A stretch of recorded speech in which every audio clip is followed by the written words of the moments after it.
Alhamdulillahirrahmanirrahim, terima kasih pemirsa masih bersama kami dalam Damai Indonesiaku, dan selain para penanya yang sudah siap dari jamaah Masjid As-Solihin ini, kami juga undang dan kami persilakan kepada para jamaah untuk mengajukan pertanyaan lewat video call WhatsApp kami, video call WhatsApp. Nah, sudah siap dengan jamaah atau pemirsa atas nama Mas atau Pak Irawan ini. Assalamualaikum Mas Irawan. Waalaikumsalam Ustadz. Masya Allah. Baik, ini Mas Irawan kalau boleh tahu di mana domisilinya? Di Kota Bekasi. Di Kota Bekasi, Jawa Barat. Oke, nah kita akan tayangkan di belakang, boleh sambil ditengok nih, Ustadz Hilmi dan juga Ustadz Fikri Haikal. Ini jamaah atau pemirsa Damai Indonesiaku yang juga berinteraksi lewat video call. Nanti akan dijawab oleh Ustadz Fikri ya pertanyaannya ya Ustadz Fikri ya. Oke, silakan Mas Irawan pertanyaannya disampaikan.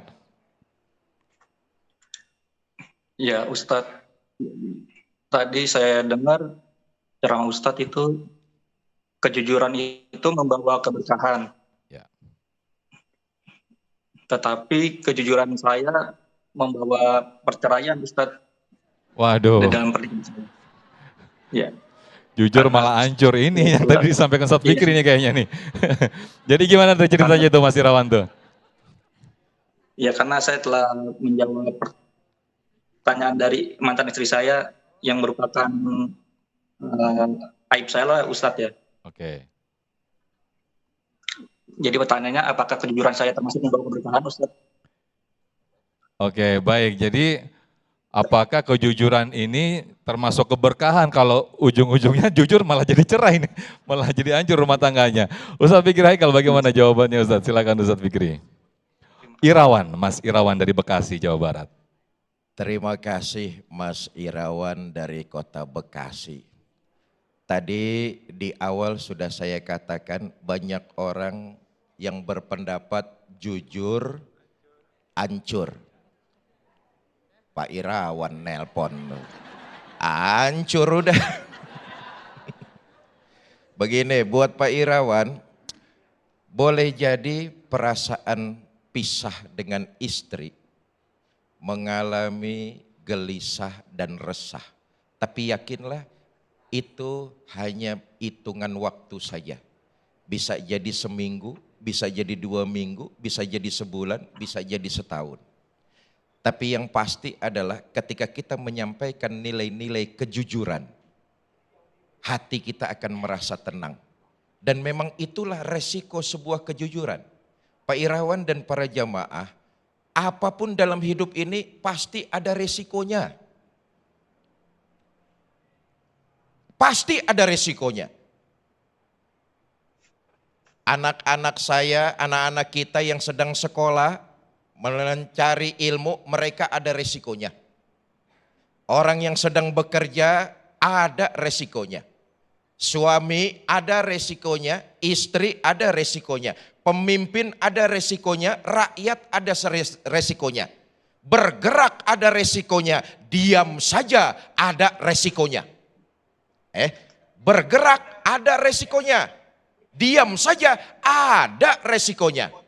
Saudara nggak bergerak, diam aja nggak ngapa-ngapain. Saudara pikir nggak punya resiko, ada resikonya. Mati. Jangan dipikir yang bergerak aja yang mati. Diam itu resikonya ada, mati. Artinya apapun yang kita lakukan pasti ada resikonya. Nah, agama menyuruh kita jujur. Sesuai antara hati, ucapan dan perbuatan. Kita ini jujur, kalau enggak lempengan kita. Saya ulangi nih. Quran sudah memberikan informasi tuh. Kita sering jujur kalau buat orang lain. Kalau buat diri kita, kita belaga tutup mata, tutup telinga. Kenapa? Ayat ini buat kita. Contoh, segeralah dirikan sholat, jangan bermalas-malasan. Sebab orang-orang bermalas-malasan dalam mengerjakan sholat adalah mereka orang-orang munafik. Ini ayat buat orang lain. Kalau buat kita, kita belaga budak, tutup telinga, tutup mata. Nah, kejujuran bukan cuma buat orang lain, tapi yang terpenting adalah buat diri kita. Balik lagi ke persoalan Pak Irwan. Kejujuran melahirkan apa yang sekarang dihadapi oleh Pak Irawan. Kehancuran rumah tangga. Resiko, konsekuensi. Saudara yang jujur di kantor mungkin akan dikerdilkan oleh pimpinan. Resiko, konsekuensi. Seorang istri yang jujur kepada suami boleh jadi akan, istilahnya apa dalam kehidupan berumah tangga, keuangan suami akan dicekek, dikecilkan, enggak dijor-jorkan, boleh jadi. Tetapi yang lebih penting dari itu semua, hati kita menemukan ketenangan. Yang kedua, khusus Pak Irawan, dan boleh jadi ini disimak oleh umumnya bapak-bapak nih, Pak, oh, lempengan rumah tangganya hancur, bapak-bapak juga nggak mau denger nih. Gini, dalam hidup berumah tangga ada dua hal. Cerai di dunia, pisah di dunia, atau pisah cerai atau pisah mati. Artinya tetap kita akan berpisah.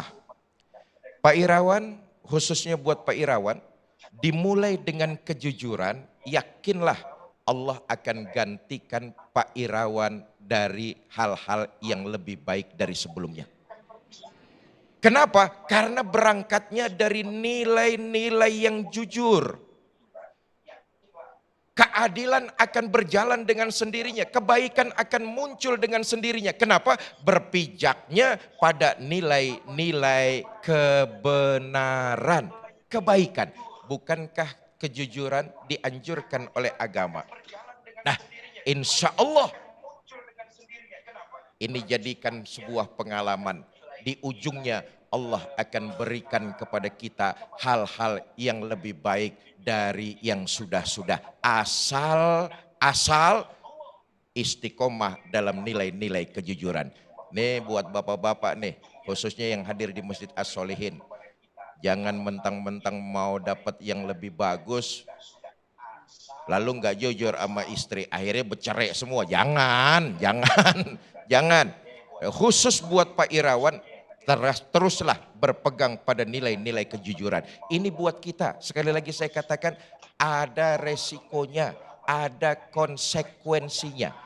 Tapi berpijak pada nilai-nilai ajaran agama akan mendatangkan ketenangan hati. Amin. Itu saja dari saya. Amin. Terima kasih Ustadz Fikri Haikal, dan insya Allah akan memberikan keberkahan dan semoga kejujuran yang disampaikan dan mendapatkan ganti yang lebih baik dan mendapatkan keberkahan yang luar biasa dari Allah Subhanahu wa Ta'ala. Satu lagi. Amin. Satu lagi sedikit saja Ustadz Fikri. Buat ibu, kalau suami jujur, Bu, ini pelajaran dari Pak Irawan nih. Kalau suami jujur, ibu jangan langsung marah. Tapi lihatlah bahwa suami ibu itu memiliki satu sifat yang disuruh oleh agama, yaitu kejujuran. Justru buat ibu, berilah apresiasi yang tinggi kepada kejujuran suami. Siapa sih orangnya yang gak punya salah?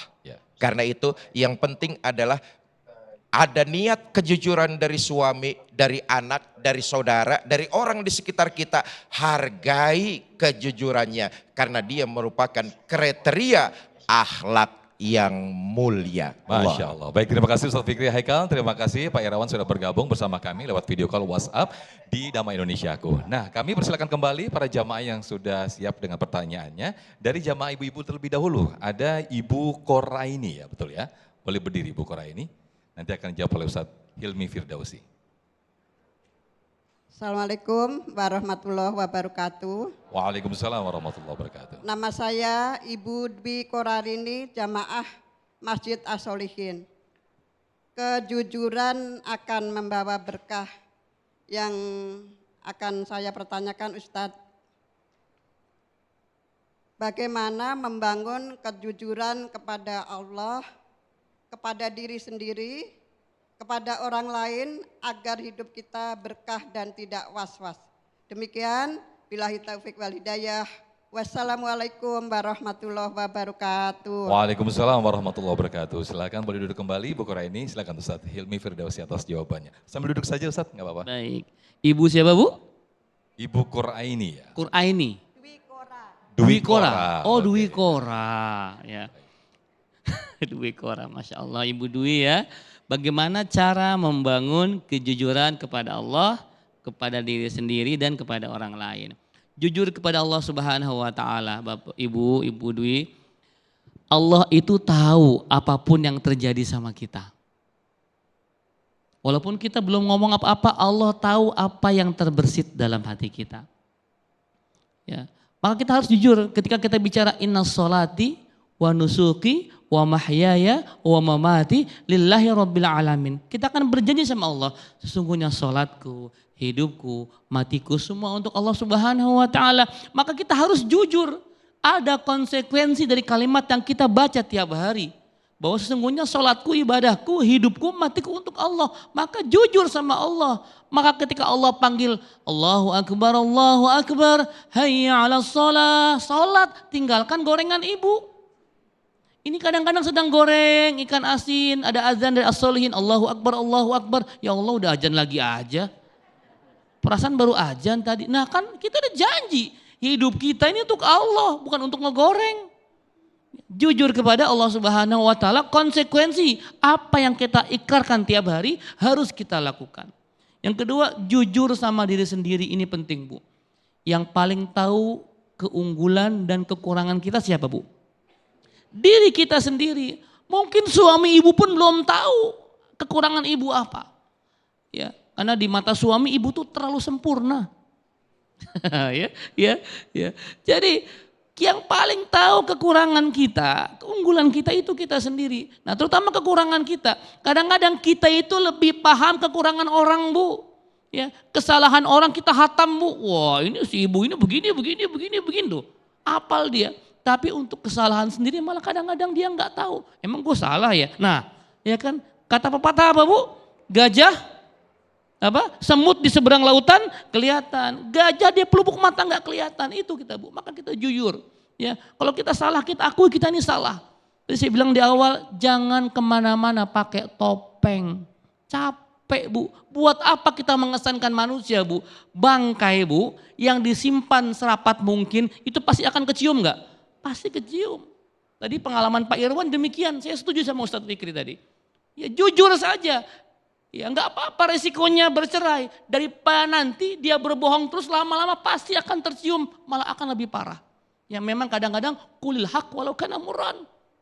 Ya, hadis itu bukan buat orang Bu, buat diri kita. Katakan yang benar, yang jujur walaupun pahit untuk diri kita. Itu hadis asbabul wurudnya. Ya, ada pedagang Bu, dia suruh ngomong benar walaupun dagangannya nggak laku. Ya, walaupun kita Bu, Pak, ini dagangan saya ada cacatnya. Silahkan kalau mau beli, silahkan kalau enggak apa-apa. Ya, jujur memang kadang-kadang menyakitkan, tapi berpegang teguh dengan nilai kejujuran itu membawa keberkahan dan ketenangan. Yang ketiga, jujur sama orang ini penting Bu. Ya, hari ini kita hidup di dunia begitu banyak kepalsuan. Ya, apalagi hidup di dunia media sosial. Tiap hari orang flexing, foto pakai mobil orang. Ya. Ya, segala macam orang tuh untuk apa sih? Untuk mengesankan orang lain bahwa dia begini begitu. Capek Bu. Jadilah diri sendiri, jadilah apa adanya, karena itu lebih menenangkan. Wallahu a'lam bishawab. Baik, terima kasih Ustadz Hilmi Firdausi atas jawabannya. Kami persilahkan kembali dari jamaah bapak-bapak atau jamaah ikhwan atas nama Pak Mulyadi. Boleh berdiri Pak Mulyadi yang sudah disiapkan mic-nya, nanti akan dijawab oleh Ustadz Fikri Haikal. Assalamualaikum warahmatullahi wabarakatuh. Waalaikumsalam warahmatullahi wabarakatuh. Nama saya Mulyadi dari Jamaah Masjid As-Solihin. Maaf Ustadz, izin bertanya, apakah boleh berbohong dalam kondisi tertentu? Apakah dibolehkan berbohong dalam kondisi tertentu? Itu saja Ustadz. Assalamualaikum warahmatullahi wabarakatuh. Waalaikumsalam warahmatullahi wabarakatuh. Silakan Ustadz Fikri Haikal, berbohong yang mungkin terpaksa begitu ya Pak Mulyadi. Silakan Ustadz. Terima kasih pertanyaan Pak Mulyadi, Jamaah Masjid As-Solihin. Boleh enggak bohong dalam kondisi tertentu. Yang namanya enggak jujur, agama nyuruh kita hindari, jauhi, jangan lakukan. Sebab yang kita kejar adalah ketenangan hati. Curang, bokis, culas, memanipulasi sesuatu untuk mendapatkan keuntungan diri sendiri, boleh jadi senang yang dia dapat. Tapi tenang makin jauh. Beda nih senang sama tenang. Bu, senang sifatnya temporer. Boleh jadi hari itu, boleh jadi sampai besok, boleh jadi sampai minggu depan. Tapi temporer, senang. Tapi kalau tenang, hatinya tenang, dia akan mengalami kebahagiaan terus. Kenapa? Keberkahannya datang. Nah, balik ke pertanyaan Pak Mulyadi. Boleh apa enggak? Dalam kondisi tertentu bohong. Boleh. Boleh. Misalnya, menyelamatkan nyawa orang lain. Boleh berbohong. Ada orang masuk ke rumah ibu, ke rumah saudara, minta diselamatkan karena dari belakang orang geroyok, ngepung, pengen ngebunuh orang itu. Saudara ditanya, Mas, lihat fulan apa enggak? Saudara tahu fulan masuk ke rumah saudara, tapi saudara bilang, enggak, pergi ke sana tuh, coba aja cari sebelah sana. Itu boleh, karena menyelamatkan nyawa seseorang. Dan nyawa dalam Islam itu maqasidus syar'iyah, hal yang wajib dijaga. Boleh untuk menyelamatkan nyawa orang. Beda kalau dicariin sama KPK, saudara ngumpetin kena pasal itu. Beda nih, jangan samain sama kayak begitu nih. Jelas ya? Jelas ya? Boleh misalnya mengislahkan dua orang teman saudara yang berseteru. Saudara bohong, boleh. Contoh, saudara datang ke si A, bilang sama si A, si B tuh kangen banget sama lu. Dia pengen ketemu, udah lama gak ketemu. Padahal B gak ngomong gitu sama kita. Boleh tuh boleh. Kenapa? Mengislahkan, memperbaiki. Saudara datang ke B, begitu juga. Si A tuh kangen banget sama lu. Bohong kayak begitu tuh, boleh. Kenapa? Karena untuk mendamaikan. Wallahu a'lam bishawab. Baik Mas Wal, terima kasih Ustadz Fikri Haikal. Begitu ya Pak Mulyadi ya, asal jangan dicari-cari kondisi tertentunya tadi ya. Akhirnya membuluskan kebohongan tadi. Nah pemirsa, nanti para jamaah juga tetap kami undang untuk mengajukan pertanyaan berkaitan dengan tema kita pada siang hari ini, jujur berbuah berkah. Nah kami juga akan undang para pemirsa yang menyaksikan Damai Indonesiaku dari rumah untuk bertanya melalui video call WhatsApp dan nanti akan dijawab oleh Ustadz Hilmi Firdausi. Tetaplah bersama kami dalam Damai Indonesiaku yang dipersembahkan oleh Sorong Wadimor, tentu sarung kita.